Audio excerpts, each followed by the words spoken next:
didn't say welcome to the studio. Hello and welcome to another Lewisburg Community TV video. Welcome to Tertulia. A bookshop like no other. And we're coming to you from home because of COVID restrictions. Obviously, we're not allowed to open as we're not an essential service. However, we are doing online stuff and videos and lots of other things. Now, today we have Sean Lysaght coming up soon. He reads from his new book, Nephin, and tells us a bit about his inspiration for that. But for now, Neil, you're just going to tell us some of the books you've been reading? By Tommy Orange. It's our book club of the month, and it's quite an interesting read about Native Americans, and so far so good. But it's about the Americans today. Their story today. And it was up for the Dublin Literary Award, which it was shortlisted. It didn't win, but it was certainly up there. And we have this in the shop at the moment. And I've just finished a couple of history books about Italy. This one is The Race to Rome, and it's an excellent book. We have this in the shop as well, along with Mussolini's War, which just came out this last month. So it's about fascist Italy from start to finish, although arguably it's not quite finished yet. And also I'm reading this. I love a bit of history, and this has been on my list for a while. Yeah, and he's reading it now. And Breed, you? Yeah, so I know I think I mentioned this before when it came out. I had intended to read it, and I'm nearly finished. It's The Enlightenment of the Green Gage Tree. It's shortlisted for the Booker Prize. It's based in Iran, and it is a stunning story. It's like myths, fairies, ghosts are all weaved into the story of grief of a family who have lost a lot during the Islamic Revolution. And it reminds me a lot of our Celtic, our Celtic traditions and our myths and folklores, and particularly seeing as I've just read The Children of Lear. So yeah, it's fabulous. It's very different. It's a young writer, and it's absolutely gorgeous. So good luck to the prize winner for her. Also, The Heart Uncut. Also beautiful words from our very own Marion Kilcoin in Dune. I've reviewed this for the Mayo News this week. This is a stunning collection of poetry, and there's a stoicness about the poems. There's everything in there, and actually my book now is in my handbag, and I've decided, instead of checking WhatsApp messages when I'm waiting for things, I'm going to be reading Marion's poetry. So highly recommended. And next up we have Sean. Sean Lysaght is a regular to our shop and lives in the Westport area. He's written a gorgeous book about Wild Nephin, and he's going to tell us all about that from our first ever outside broadcast, which we did just before the lockdown. So we're going to go over to Sean. Hi Sean, welcome to Tertulia, to our outside broadcast. We're here to talk about Sean's new book, Wild Nephin, and we're here on this gorgeous autumn day. We've got Patrick here, Blue Bay, Clare Island. It's not quite Nephin, but it's as close as we're going to get in Westport.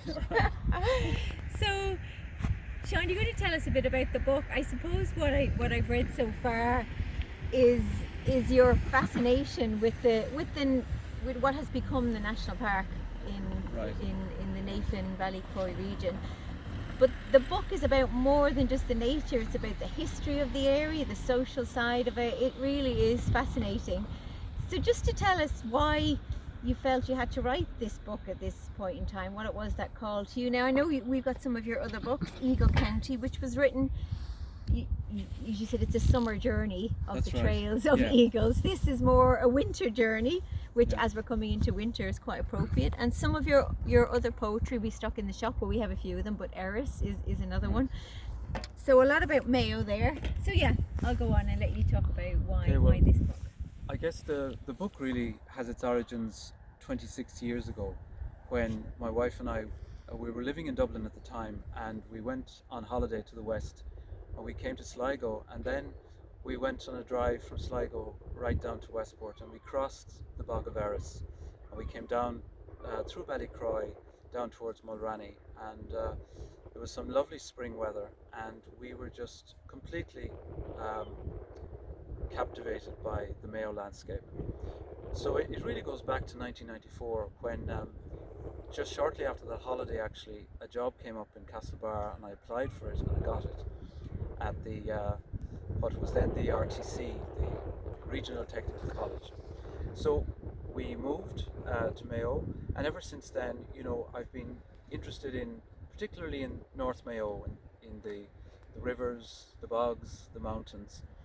And so I started exploring, time permitting. And fairly early on in my explorations up there, I met an old man called Paddy McHugh in a place called Tarsacon, which is a very remote, wild valley in the mountains up there. And there's a river running through it as well. And Paddy really was a man of another era. He was a man with a lot of stories and a great grasp of place names and landscape and the life of the people in that area. It seems very empty at first sight, but in fact, as you explore, you meet the people and you discover that there are people up there for whom this is their backyard. They know these places, they have names for the rivers, for the peaks, for the valleys and so on. So I think old Paddy McHugh's conversation was a kind of window for me, and it unlocked the whole area. And as a result then I just kept coming back to that area, sometimes with a fishing rod, sometimes just with a rucksack to go for a walk. And my explorations then took me from the western side at Tarsacon Moor in Ballycroy over to the eastern side, which might be more familiar to some people, like the Letterkeene area and the Lough Fee area, and stretching right across to the mountains like Birrincurra and Nephin itself. So, you know, I gradually built up a fondness, a love of the area. And then a few years ago, I published Eagle Country, which was an account of summer journeys mostly in that area. And then, as a kind of complement to Eagle Country, I thought, let's write about the winter. So I began a series of walks, revisiting a lot of the areas that I knew, but very much with the winter season in mind, trying to see what did the landscape look like, what did the plants look like when they had gone to seed, what was it like to be out there in the different weather, in the different winter conditions. And I discovered, you know, that winter is a season that really has an appeal of its own. I think Michael Viney actually said that he preferred winter to summer. You have a more absolute sense of solitude, I think. There's a different light. There are effects of light and shadow that you don't get in the summer. With that low angle of sun, you get some really intense light, particularly reflected off water, and you get very, very deep shadows where the peaks, you know, have these corries just in their lee. So there's particularly intensity of light and shadow in winter. Even at a time when the uplands can be very deserted, when there's very little wildlife, no bird song, it's just something appealed to me, to my own nature, I suppose, where the sense of solitude is somehow focused and intensified. And hey, that's pretty much the basis of the chapters then that I wrote as I did the walks, explored the area, kept a journal, and then wrote those up into the book that we have. And so each section of it is a walk, isn't it? It's based around you exploring. Yeah. But as you said, it covers more than just your perception in nature. As you said, that Paddy opened up something for you. Yeah. So even in the introduction, you give so much history of the area, and like you say, there's so much there going on, and it's not a wilderness for the people who live there. No, it's not. I suppose in the first instance, it might come across as a kind of a lonely pursuit, and maybe I am a bit of a loner in many respects, but really you do get a key or keys or windows to these places when you meet local people. And certainly Paddy McHugh and his son Podge gave me that opening. And then more recently I met a man called Michael Chambers, who lives on the other side, on the southern side of the mountains. And Michael has great stories to tell, particularly relating to, let's say, the troubled times in Ireland and the story of the volunteers fleeing across the mountains after various incidents. And then, of course, Michael Chambers some years ago made an extraordinary discovery up there on the side of the mountain overlooking Lough Field, when he came across the boulder chamber under this huge rock which had fallen off the side of the mountain, and discovered human bones and remains. And this then was excavated by archaeologists, and a paper has been published recently showing that there were burials up there from the Neolithic period. So that again gives you another view of that landscape, going way back into prehistory, into several thousand years. I've actually been up to see the rock. Yes. Right. It's quite a small hole to get into it, but yes. So you're going to read a piece, so we get a sense of, well, Nephin, this piece is your climb up the actual Nephin mountain. So fire ahead. Okay. Nice. So this is about climbing Nephin. A spell of fine weather in late November finally gave me a chance to push on past the shoulder of the spur. I took the marked route starting at the Clockbrack water scheme, following the ridge of the small hill. As I crossed the first stretch of stony ground after about an hour's walking, I heard a snow bunting's brief trill, like a little ritual bell, a summons to the holy mountain.